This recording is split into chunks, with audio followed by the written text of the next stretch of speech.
అన్ని మతాలను సమభావంతో చూడడం ప్రభుత్వం చేయాల్సిన పని అధ్యక్ష. కానీ ఆంధ్రప్రదేశ్లో వైసీపీ పాలనలో అలా జరగలేదు అధ్యక్ష. రాష్ట్రంలోని ఆలయ వ్యవస్థను నాశనం చేసే ప్రయత్నం అప్పుడు జరిగింది.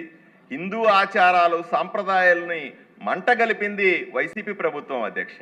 ఆలయాల్లో దేవుడి విగ్రహాలను పగలగొట్టారు, రథాలను తగలబెట్టారు, గుడి సొమ్ము మాయం చేశారు. దేశంలో ఎక్కడా జరగనన్ని అపచారాలు అప్పట్లో ఆంధ్రప్రదేశ్లో జరిగినాయి అధ్యక్ష. ఆలయాలకు చైర్మన్లుగా, బోర్డు మెంబర్లుగా హిందువుల్ని కాకుండా వేరే మతాల వారిని నియమించడం దేశంలో ఎక్కడా జరగలేదు. ఆంధ్రప్రదేశ్లో జగన్మోహన్ రెడ్డి ముఖ్యమంత్రిగా ఉన్నప్పుడు మాత్రమే జరిగింది అధ్యక్ష. కేవలం ఆలయాల పవిత్రతను దెబ్బతీయడమే కాదు, హిందూ మత విశ్వాసాలపై కూడా దాడి చేశారు అధ్యక్ష. ఇప్పటికీ సోషల్ మీడియాలో ఇదే రకమైన ప్రచారాన్ని చేస్తున్నారు అధ్యక్ష.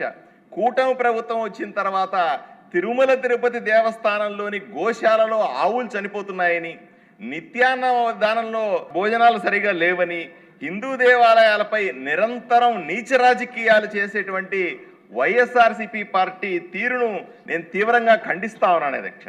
ఇక ఆలయాల భూములు ఇతరుల చేతుల్లోకి పోవడం, ఆలయాలకు భక్తుల నిర్వహణ కోసం ఇచ్చిన భూములను కాపాడాల్సిన బాధ్యత ప్రభుత్వానిది అధ్యక్ష. చాలా స్పష్టంగా చెప్తున్నాను అధ్యక్ష, ఆలయ భూములు ప్రభుత్వ భూములు కానే కావు.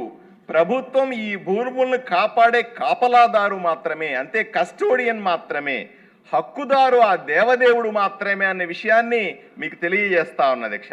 ప్రభుత్వాలు అదేదో సొంత ఆస్తి అయినట్టుగా చాలా సందర్భాల్లో ఇతరులకు ధారాత్వం చేస్తుంటాయి అధ్యక్ష. ఇది పూర్తిగా చట్టవిరుద్ధం అధ్యక్ష. ప్రభుత్వాలు ఏవైనా ప్రజల అవసరాలకు భూముల్ని వాడాల్సి వస్తే ప్రభుత్వ భూములు ఉంటాయి కదా, ఆలయ భూములు ఇవ్వడం అన్నది సరైన పద్ధతి కాదు అని మనవి చేస్తా ఉన్నాను.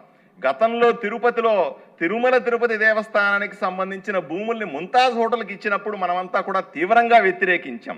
అదే ఆచారం కొనసాగకూడదని యావత్ హిందూ సమాజం కోరుకుంటా ఉంది అధ్యక్ష.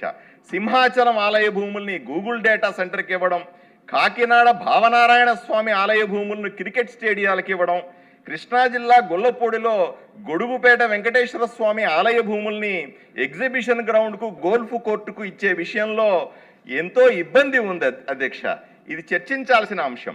అర్బన్ ప్రాంతాల్లోని దేవాలయ భూములు 33 సంవత్సరాలకు దీర్ఘకాలిక లీజుకిచ్చే జీవో, ఇటువంటి వాటిపై హిందూ సమాజంలో ఆందోళన ఉంది అధ్యక్ష.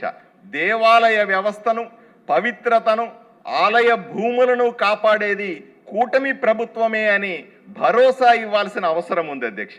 కీలకమైన నిర్ణయాలు తీసుకునే సందర్భంలో హిందూ సమాజానికి నాయకత్వం వహిస్తున్నటువంటి ధార్మిక సంస్థలతో చర్చించి వాళ్ళ అభిప్రాయాలను పరిగణనలోకి తీసుకొని కలిసి ముందుకు వెళ్ళగలిగితే మన కూటమి ప్రభుత్వంపై హిందువుల్లో మరింత నమ్మకాన్ని కలిగించిన వాళ్ళం అవుతాము అని మీ ద్వారా ప్రభుత్వానికి తెలియజేస్తూ ధన్యవాదాలు తెలుపుకుంటున్నాను అధ్యక్ష.